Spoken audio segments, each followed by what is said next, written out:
Budget है, ये budget महंगाई कम करने वाला, फिस्कल डेफिसिट कम करने वाला, और तमाम मंत्री कह रहे हैं कि ये बजट सुपर बजट है। सर्वप्रथम तो मुझे इस बात की बहुत खुशी और राहत महसूस हुई कि निर्मला सीतारमण जी ने बजट को पेश किया।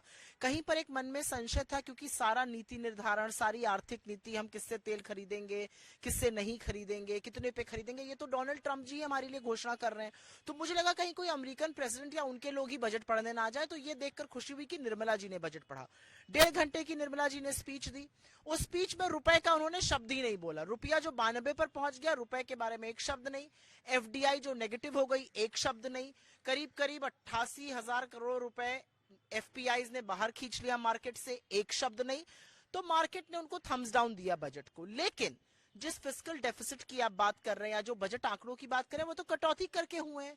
रेवेन्यू रिसीट्स जो है वो 78,000 करोड़ रुपए कम आई है। नेट टैक्स करीब 1,62,000 करोड़ रुपए कम आया है। जो कुल खर्चा सरकार का था वो करीब करीब 1 लाख करोड़ से कटौती की गई। कैपेक्स में कटौती की गई 1,44,000 करोड़ से। और आगे सुनिए आप, स्वास्थ्य में कटौती की गई, शिक्षा में कटौती की गई, एग्रीकल्चर में कटौती की गई, रूरल डेवलपमेंट में कटौती की गई, अर्बन डेवलपमेंट में कटौती की गई। जल जीवन मिशन पे लोग दूषित पानी पी के मर रहे हैं, वहां पर 50,000 करोड़ रुपए की कटौती कर दी गई। बजट खर्च ही नहीं करने दिया गया। तो ऐसे कर कर तो आप फिस्कल डेफिसिट 4% पर ले आते, 4.4 पर क्यों लाए?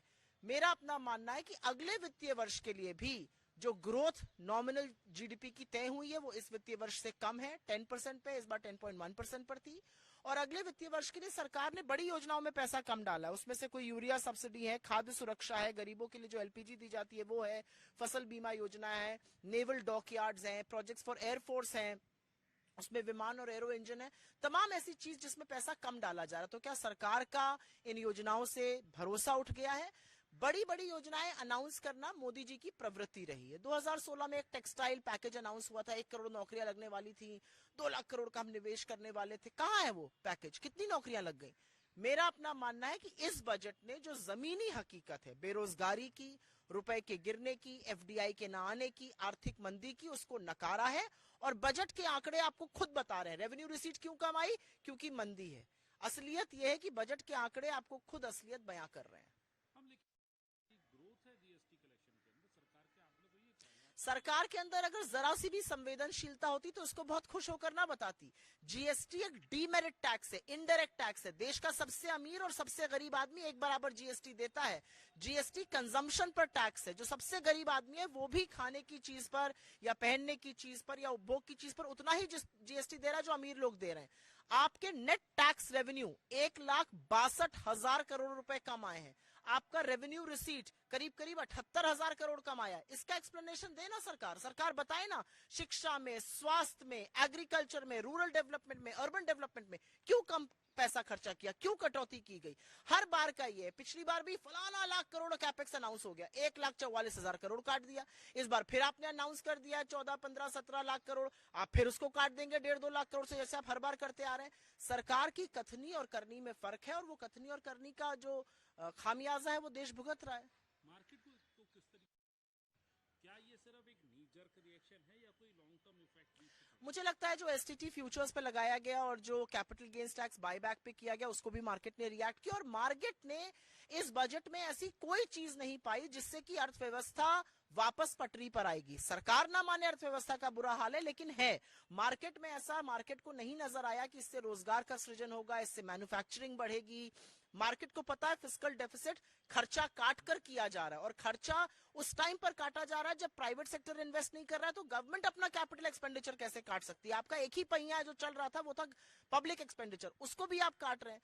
तो मेरा अपना मानना है मार्केट परेशान है कि इस बजट से या सरकार की किसी भी नीति से अर्थव्यवस्था का जो सुचक्र है वो चलने वाला नहीं है।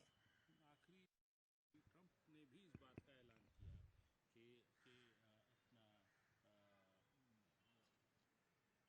ऑयल है अब वेनेजुएला से हम खरीदेंगे। तो मुझे तो आप ये बताइए कि हमारा नीति निर्माण क्या हो रहा है? कंपनीज, अभी तक अमेरिकन कंपनीज हिंदुस्तान में ऑफशोरिंग करती थी, आउटसोर्सिंग करती थी। मोदी जी ने तो अपनी गवर्नेंस, अपनी विदेश नीति, अपनी आर्थिक नीति अमेरिका को आउटसोर्स कर दी। अमेरिका का राष्ट्रपति खड़ा होकर बता रहा है हम वेनेजुएला से तेल खरीदेंगे, हम ईरान से नहीं खरीदेंगे।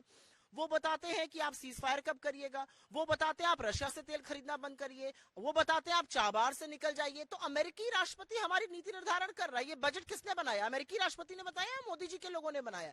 मेरा अपना मानना है कि जिस तरह से नीति निर्धारण अमेरिका कर रहा है, मोदी जी को थोड़ा चिंता का विषय है। ये देश की स्वाधीनता पर बहुत बड़ा प्रश्न चिन्ह लगाता है। और खैर अमेरिका से जो एप्स्टीन को लेकर और जो मोदी जी की बातचीत को लेकर, खबरों को लेकर जो खबरें सामने आ रही हैं, जिस तरह से उनके संबंध थे ऐसे घिनौने आदमी से, मुझे लगता है देश बहुत सारे जवाब भी चाह रहा है। इसके ऊपर तो साफ तौर पर पार्टी झूठे आरोप लगा रही है, इन बातों में कोई सच्चाई नहीं है। मतलब पूरी की पूरी बीजेपी को प्रधानमंत्री आरोपों के घेरे में है। तमाम दस्तावेज हैं जो उसमें दिखा रहे हैं कि प्रधानमंत्री, और आप कड़ियां जोड़िए उस मेल के अकॉर्डिंग प्रधानमंत्री इजराइल जाने से पहले 2017 में जून में अमेरिका जाते हैं, ट्रंप से मिलते हैं, ये उस मेल ने कहा। प्रधानमंत्री गए 26 से 27 जून। फिर प्रधानमंत्री 4 से 6 जुलाई इजराइल गए। फिर 9 जुलाई को ये ईमेल लिखी गई, उसमें कहा गया उनका काम हो गया, वहां नाचे गए। प्रधानमंत्री इतने सारे सवालों के घेरे में है। कोई बनन है, स्टीव बनन, जो पूर्व रणनीतिकार है वहां के, उनसे भी बातचीत की बात चल रही है। अनिल अंबानी का भी नाम आ रहा है। और डिफेंस करने के लिए, डिफेंड करने के लिए आपने मतलब जो सबसे बड़ा मस्खरा आपकी पार्टी में उसको उतारा है। ये दिखाता है। और जो जिस तरह से नीजक रिएक्शन आया फॉरेन मिनिस्ट्री से, एमईए से, वो दिखाता है कि बड़ी पैनिक मोड में है सरकार। सरकार को ये डर है कि कहीं और खुलासे ना हो जाए, और सरकार इन सब चीजों से घबराई